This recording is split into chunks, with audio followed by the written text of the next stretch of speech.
Hi all, I'm reading you a new story and it's called Rosie, Revere and the Raucous Riveters.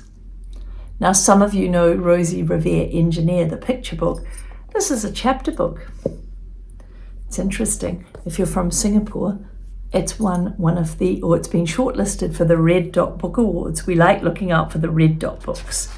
They've been selected by all the librarians in Singapore. Rosie, Revere, Engineer and the Raucous Riveters by Andrea Beatty. Chapter 1.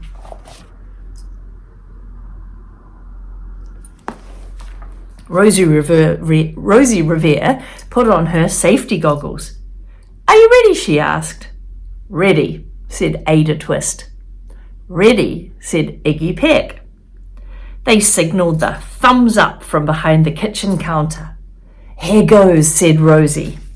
She hit the big red button on the counter meter. A scratchy computer voice blared from the speaker. "Countdown, 5!" Rosie ducked into her safety booth. 4! She flipped open her notebook. 3! She pulled her pencil from behind her ear. 2! Suddenly Gizmo flew into the kitchen and landed on the contraption. "Duck!" yelled Rosie. Gizmo chirped angrily. "I know you're not a duck," said Rosie. 1! The 3 kids dived for Gizmo just as boom! The contraption exploded. Splurt, splot, splur! Sticky red glops of ketchup flew everywhere, tomato sauce. But Gizmo zoomed ahead of the storm. She soared up and up out of the way. She looped and landed gently on the refrigerator. "Zowie!" said Ada, wiping ketchup from her goggles. "Yikes!" said Iggy, wiping ketchup from his sweater. Said Rosie, tapping her pencil on her notebook. Rosie looked at the mess and wrote a quick note. "Testing in kitchen, bad idea." Here is a picture of them. Can you see the goggles, the pencil? Testing in kitchen, bad idea.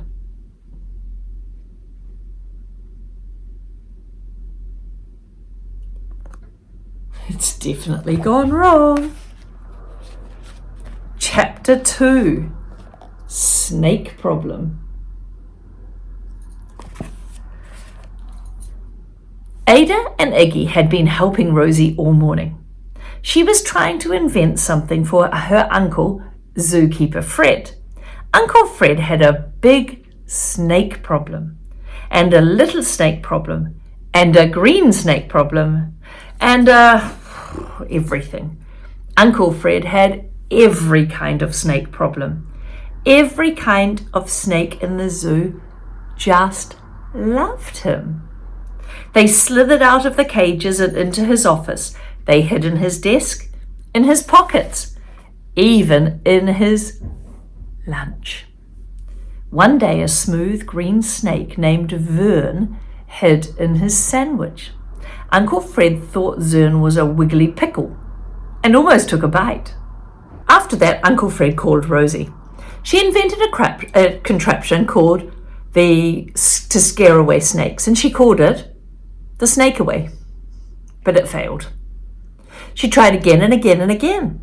Rosie invented 5 different models. They all failed, but did she give up? Not Rosie, Revere, Engineer. Engineers always fail while they're inventing things. Always. There's no way they invent something and get it right the first time. Uncle Fred needed her help, so she knew she shouldn't give up. Rosie had hoped that Snake Away model number 5 would do the job. But she looked at the mess. The fake snake on the table was covered in ketchup. It looked like a gigantic striped French fry with fangs. Uncle Fred would not like an invention that left ketchup all over his desk. He was a mustard kind of guy anyway. And besides, it might attract ants. Might even attract French fries. I like this author. She's got a good sense of humour.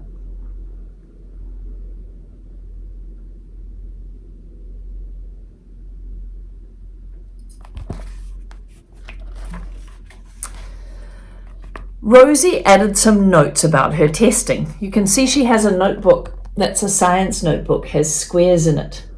So here are her notes about the testing.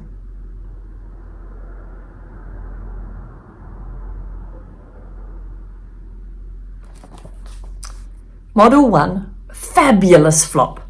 Model 2, magnificent mess. Model 3, creative catastrophe. Model 4, distinguished dude. And number 5, ketchupy kerfuffle.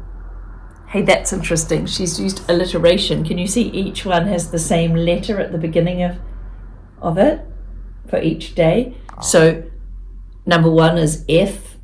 Number 2 is M. That's clever. The 3 friends cleaned up the mess and then they shared a peanut butter and honey sandwich and talked about why the test failed. After lunch, Ada and Iggy went home, but Rosie kept working. She looked at the contraption. A tube had exploded because of a little kink in the line that blocked the ketchup. The pressure of the ketchup in the tube built up and boom, it boomed. Ah, said Rosie. She jotted down some ideas to fix the problem for Snakeaway model number 6. She was sure it would work better. Well, she was almost sure. There was only one way to find out. She would make changes to the machine and test again. Rosie was about to start when she heard a familiar whirring and purring and clanging and banging. And she looked out the window. It was great Aunt Rose. Do you remember her from Iggy Peck Architect? No, Rosie Revere Engineer. Rosie stuck her pencil behind her ear, crammed her notebook into her pocket, and ran outside as Aunt Rose landed the Halio cheese copter in her yard. If you don't know what that is, again, read Rosie Revere Engineer. Hey, said Aunt Rose. How's my favourite engineer? Aunt Rose hopped out of the aircraft and twirled Rose in a giant hug. Rosie, my new invention was a disaster, said Rosie. She didn't say it like this, my new invention was a disaster. She said, my new invention was a disaster. Brilliant, said Aunt Rose. Tell me about it on the way. Are we going somewhere? Asked Rosie. You bet we are, and there's no time to lose. There's an emergency. Wonder what the emergency is. Okay, so chapter 3 is called Clockwise, Counterclockwise. Ooh. Hey, if you were to fail when you were trying to invent something, I wonder what you would do. I know what we should do. We should keep trying, but would you keep trying? Are you the sort of person that would keep trying? Maybe stop and think about that. Maybe next time you fail at something, you could think about this story and try again. Put a smile on your face and try again. Okay, the next chapter tomorrow.